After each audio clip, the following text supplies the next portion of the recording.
And now for something completely different.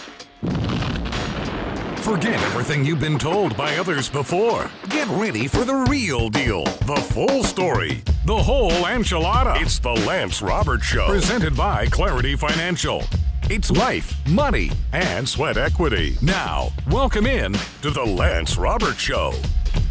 And welcome to the Lance Roberts Show podcast. Today it is Tuesday, and I tell you what a difference one day makes. Of course, last week we were talking about Chairman Powell, and of course his comments being more dovish helped lift the markets up from lows, and we had this rally last week.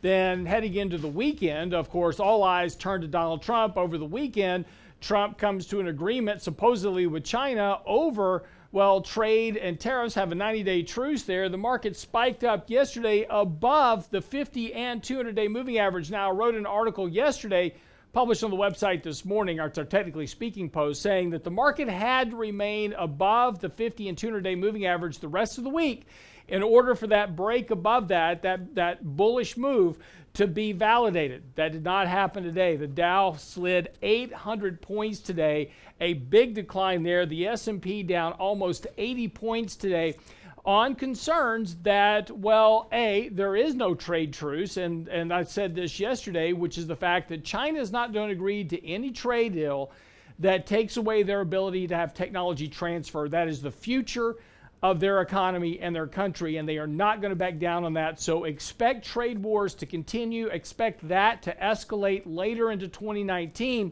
But more importantly, the rest of the world, including the bond market, Mike Leibowitz and I have been, questioning ourselves for the last several months, saying, hey, we've got all this volatility in the market, but yet gold has not moved. Volatility remains very suppressed. Bond interest rates haven't moved. We haven't seen that flight into safety. Well, ladies and gentlemen, we saw that flight into safety over the last couple of days, a gargantuan move in the 10-year Treasury rate, of course, below 3% now.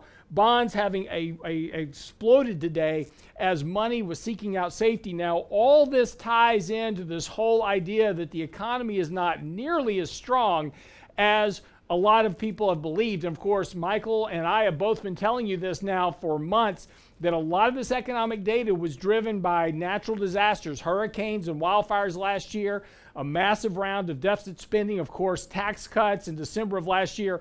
All that has now run its course, and economic data is coming in much weaker. Corporate earnings are having much more difficulty here, and moving into 2019, the year-over-year comparisons in earnings are going to become much more challenging, and more importantly, the 2019 estimates for corporate earnings are still way too high. Those are going to come down sharply over the next couple of quarters.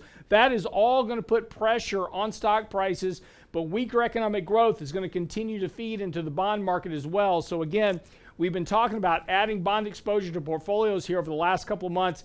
That's been paying off very well today. Improving credit quality, shortening up duration here a bit. That's all played very well here. Also, after reducing a lot of our equity exposure, we're very underweight equities. So we'll have to wait and see what happens here. But take a look at the leaders, the FANGs, the Facebooks, the Apples, the Googles, all had a nice reflexive rally along with the market. They were driving the market. All of them back below major supports here today. Amazon, Apple still looks terrible.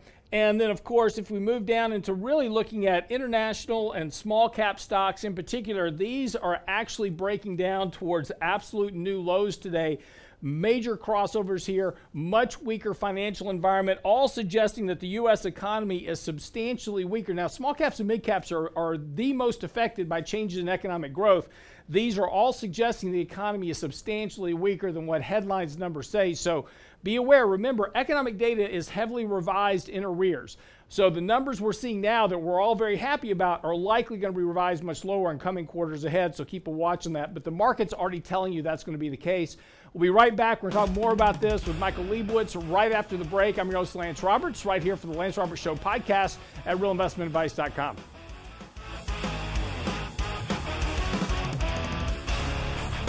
Get daily investment news you can use, delivered at the speed of the internet. Sign up for Lance's newsletter now at lancerobertsshow.com.